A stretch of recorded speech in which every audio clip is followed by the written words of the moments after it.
കഴിഞ്ഞ വർഷം വാരണാസി പോയപ്പോൾ ഞാൻ അവിടെ ഒരു സന്യാസിനെ കണ്ടു. അപ്പോൾ ഞാൻ അങ്ങനെ അടുത്ത് ചോദിച്ചു, സാറേ എനിക്ക് റിച്ച് ആവണം, റിച്ച് ആവാനായിട്ട് എനിക്ക് എന്താ ചെയ്യാൻ പറ്റുന്നത്, റിച്ച് ആവാനുള്ള മാർഗ്ഗങ്ങൾ എന്തൊക്കെയാണ്? അപ്പോൾ അദ്ദേഹം എൻ്റെ അടുത്ത് പറഞ്ഞു, റിച്ച് ആവാൻ 3 വഴികളേ ഉള്ളൂ. അപ്പോൾ ഞാൻ ഞെട്ടി, വെറും 3 വഴികളേ ഉള്ളൂ റിച്ച് ആവാനായിട്ട്. അപ്പോൾ ഞാൻ ഭയങ്കര അങ്ങ് ക്യൂരിയസ് ആയി. കുഴപ്പമില്ല, അപ്പം കാര്യങ്ങൾ സിമ്പിൾ ആയല്ലോ, 3 വഴി ആണെന്നുള്ള കാര്യം ക്ലിയർ ആയി, പാത്ത് ക്ലിയർ ആയി. അപ്പോൾ ഞാൻ ചോദിച്ചു, ഓക്കെ സാർ പറഞ്ഞാലും എന്തൊക്കെയാണ് ആ 3 വഴികൾ?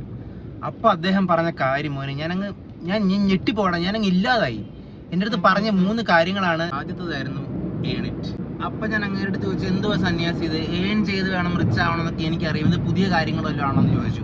അപ്പം അങ്ങനെ എൻ്റെ അടുത്ത് പറഞ്ഞു, മകനെ നീ വിചാരിക്കുന്ന പോലെ വെറുതെ ഏൺ ചെയ്താൽ പോരാ, നീ എന്ത് ചെയ്താലും ഇത് ആത്മാർത്ഥമായിട്ട് ചെയ്യണം. വെറുതെ പോയി ഓഫീസിൽ പോയി ഏൺ ചെയ്യാമെന്ന് വിചാരിച്ച് പോയി പണിയെടുത്തിട്ട് അതിൽ കാര്യമില്ല മോനെ. ആത്മാർത്ഥമായിട്ട് നീ എന്താണോ ചെയ്യുന്ന കാര്യം അത് നീ ആത്മാർത്ഥത സിൻസിയറായിട്ട് ചെയ്തെങ്കിൽ നിനക്കതിൽ റിച്ച്നെസ് കണ്ടെത്താൻ പറ്റുമെന്ന് പറഞ്ഞു മോനെ. അപ്പോൾ എൻ്റെ ഒരു സാധനം ഉണർന്നു. അപ്പോൾ ഞാൻ വിചാരിച്ചതൊക്കെ കറക്റ്റാണ്, ഇതുവരെ ചെയ്ത കാര്യങ്ങൾ തെറ്റായിരുന്നു, അതിൽ ഞാൻ സിൻസിയറായിട്ട് കണ്ടില്ല. ഓക്കെ, അപ്പം ഞാൻ അതിലിനി ചെയ്യാം, അപ്പോൾ കുറച്ച് റിച്ച്നെസ് കിട്ടുമെന്ന് എനിക്ക് മനസ്സിലായി. അപ്പം ഫസ്റ്റത്തത് എണിറ്റ്. പിന്നെ അദ്ദേഹം രണ്ടാമത് പറഞ്ഞ കാര്യമായിരുന്നു ഇൻഹെറിറ്റ് ഇറ്റ്. അപ്പോൾ വിചാരിച്ചു, ഇതെന്താ?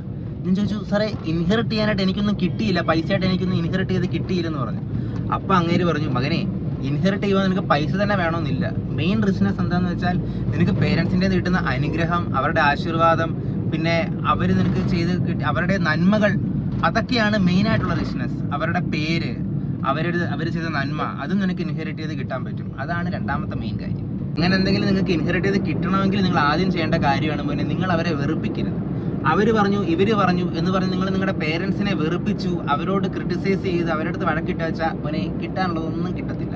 അതുകൊണ്ട് എന്താണോ കിട്ടാനുള്ളത് അത് ഇൻഹെറിറ്റ് ചെയ്ത് മര്യാദയ്ക്ക് കിട്ടണമെങ്കിൽ അവരെ വെറുപ്പിക്കാതെ അവരോട് കുറച്ച് സ്നേഹത്തിലൊക്കെ നിന്നാൽ നിങ്ങൾക്ക് രണ്ടാമത്തെ രീതിയിലും റിച്ച്നെസ് ആകാം. മോനെ പിന്നെ പറഞ്ഞത് 3ാമത്തെ കാര്യം മാരി ഇറ്റ്, കല്യാണം കഴിച്ച്. ഞാൻ പറഞ്ഞു, സന്യാസി എന്തായി പറയുന്നത്, ഡൗറിയുടെ കാര്യമാണോ പറയുന്നത്, എന്തായി പറയുന്നത്, മിണ്ടാരി എന്ന് ഞാൻ പറഞ്ഞു. പുള്ളിക്കാരൻ ഉടനെ തൃക്കണ്ണ് തുറന്നിട്ട് പറഞ്ഞിട്ട് കൊച്ചേർക്കാൻ മിണ്ടാരി എന്നെ ശപിച്ച് കളയും. പറയുന്നത് മുഴുവൻ കേക്ക്. മാരിയിട്ട് എന്ന് പറയുമ്പോൾ ഞാൻ ഉദ്ദേശിക്കുന്നത് ഡൗറി അല്ല, പൊരുത്തം. നീ ഏത് കുഴിയിൽ കിടന്നാലും നീ കല്യാണം കഴിച്ചു കഴിഞ്ഞിട്ട് ആ പെണ്ണ് നിന്നെ കുഴിയിൽ നിന്ന് പൊക്കി അവളുടെ മെന്റാലിറ്റി, റിച്ച്നെസ് ആവാനൊരു മെന്റാലിറ്റി വേണം. ആ മെന്റാലിറ്റി കൊണ്ട് അവൾ നിന്നെ ഉയർത്തിയെടുക്കണം, അല്ലെങ്കിൽ അവൻ നിന്നെ ഉയർത്തിയെടുക്കണം. അങ്ങനത്തെ ആ ഒരു മെന്റാലിറ്റിയാണ് ഞാൻ ഉദ്ദേശിക്കുന്നത് മോനെ, അല്ലാതെ ഞാൻ സ്ത്രീധനത്തിന്റെ കാര്യമല്ലടാ കൂട്ടാ ഉദ്ദേശിച്ചതെന്ന് അങ്ങനെ അടുത്ത് പറഞ്ഞു. അപ്പൊ എൻ്റെ മോനെ വേറൊരു നാടിയും കൂടെ ഉണർന്നു. അപ്പൊ ഞാൻ വിചാരിച്ചു, ഇതെന്താടാ ഇത്, പ്രീമിയം സബ്സ്ക്രിപ്ഷൻ കിട്ടിയതുപോലെ ആയിരുന്നു ഞാൻ ആ സമയത്ത് അങ്ങയുടെ മുമ്പിൽ ഇരുന്നത്. ഞാൻ ചോദിച്ചു, എന്താ ഒന്നും കൂടെ പറഞ്ഞെന്ന് ചോദിച്ചു. അപ്പം പറഞ്ഞു, അതേ മോനെ, കല്യാണം കഴിച്ച് കഴിയുമ്പോഴത്തേക്കും ആ പെൺകുട്ടി നിന്നെ കുഴിയിൽ നിന്ന് ഉയർത്തി നിന്നെ റിച്ച്നെസ് ആക്കാനുള്ള മെന്റാലിറ്റി അവൾക്ക് വേണം. അതാണ് അതിൻ്റെ അർത്ഥം. എന്താ, നീ നന്നാവണം, നീ വലുതാവണം, നീ റിച്ച് ആവണം എന്ന് നിന്റെ ഭാര്യ വിചാരിച്ചാൽ നീ അതായിരിക്കും. അതേസമയം നീ നശിച്ചു പോകണം, കൂതറയാവണം എന്ന് ഇതിൻ്റെ ഭാര്യ വിചാരിച്ചാലും നീ അതേപോലെ ആയിപ്പോകും. അതിൽ നിന്ന് നമ്മൾ എന്ത് ചെയ്യണം, നമ്മുടെ ഭാര്യമാരെ നമ്മൾ മര്യാദയ്ക്ക് നോക്കി സപ്പോർട്ട് ചെയ്ത് കൊണ്ടുപോയെങ്കിൽ നമ്മളങ്ങനെ ഉയർന്നു. അപ്പം ഇപ്പം എന്റെ കല്യാണം ആയിട്ടില്ല, അതുകൊണ്ട് ഇപ്പൊ ഒരു ഭാര്യയെ പറ്റിയൊന്നും പറയാൻ പറ്റില്ല.